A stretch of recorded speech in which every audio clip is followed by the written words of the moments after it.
दर्शक महानुभाव नमस्कार। आज हामी तपाईहरुलाई चलचित्र एन्जिला, होस्टेल 3, लास्ट शरणम र आउटलो दफा 219 को बक्स अफिस कलेक्सन तपाईलाई विशेष जानकारी गराउने छु। पूरा भिडियोलाई हेर्नुहोला। यदि तपाईले हाम्रो च्यानललाई सब्स्क्राइब गर्नु भएको छैन भने कृपया सब्स्क्राइब गर्नुहोला। हाम्रा नियमित भिडियो तपाईलाई कस्ता लागिरहेका छन् आफ्नो प्रतिक्रिया तल कमेन्ट बक्समा कमेन्ट गर्नुहोला। भिडियोलाई ढिला नगरिकन सुरुवात गरौँ।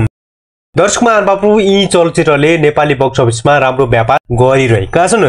सुरुवाती कुरा गरौँ चलचित्र एन्जिला। चलचित्र एन्जिला फागुन 29 गते देशभर प्रदर्शन भएको थियो। यो चलचित्रले पहिलो हप्तामा 2 करोड 70 लाख रुपैयाँ ग्रोस कलेक्सन गरेको निर्माण टिमले सार्वजनिक गरेको छ। अझै पनि यो चलचित्र प्रदर्शन भइरहेको छ।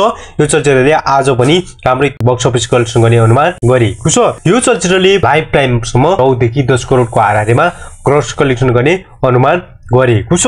नेपाली महिला राष्ट्रिय फुटबल टिमकी कप्तान एन्जिला तुम्बा सुब्बाको जीवनमा आधारित यो चलचित्रमा उनकै मुख्य भूमिका रहेको छ। यो चलचित्रको वड अफ माउथ एकदमै राम्रो रहेको छ। चलचित्र हेर्नु भएका दर्शकले एकदमै राम्रो तारिफ गरिरहेका छन्। यसै कारणले गर्दा पनि यो चलचित्रले राम्रै प्रदर्शन गर्ने अनुमान गरेको छ। यसैगरी कुरा गरौँ चलचित्र होस्टेल 3 को बारेमा। दर्शक महानुभाव होस्टेल 3 प्रदर्शन भएको थियो।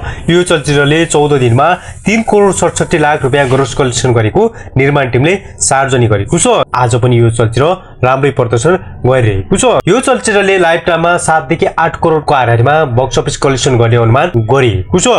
होस्टेलमा बसेर अध्ययन गर्ने विद्यार्थीको रमाइलो र संघर्षको कथामा आधारित यो चलचित्रले युवा पुस्तामा विशेष प्रभाव पारेको छ। यसैगरी कुरा गरौँ चलचित्र लास्ट शरणम। चलचित्र लास्ट शरणम फागुन 15 गते देशभर प्रदर्शन भएको थियो। चलचित्रले 20 दिनमा 3 करोड 86 लाख रुपैयाँ ग्रोस कलेक्सन गरेको निर्माण टिमले सार्वजनिक गरेको छ। समसामयिक विषयवस्तुमा आधारित हास्य व्यङ्ग्य प्रधान चलचित्र सीताराम कटेल धुर्मुस, विजय बराल, अर्जुन घिमिरे लगायतका कलाकारको मुख्य भूमिका रहेको छ। चलचित्रले कर्णालीको कथावस्तु बोकेको छ, जसले गर्दा यो चलचित्रलाई एकदमै मन पराएको छ।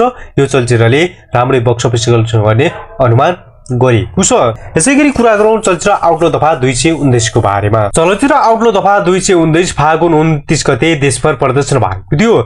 चलचित्र आउटलो दफा 219 ले 10 दिनमा 3 करोड 68 लाख रुपैयाँ ग्रोस कलेक्सन गरेको निर्माण टिमले सार्वजनिक गरेको छ।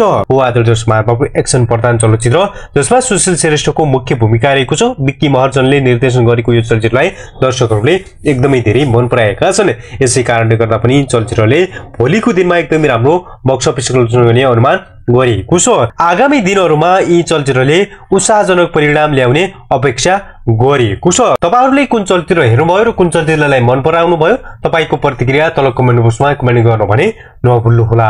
यस्तै जानकारीमूलक भिडियो लिएर आउने नै छु। अहिलेलाई भने छुटिन्छु। नमस्कार।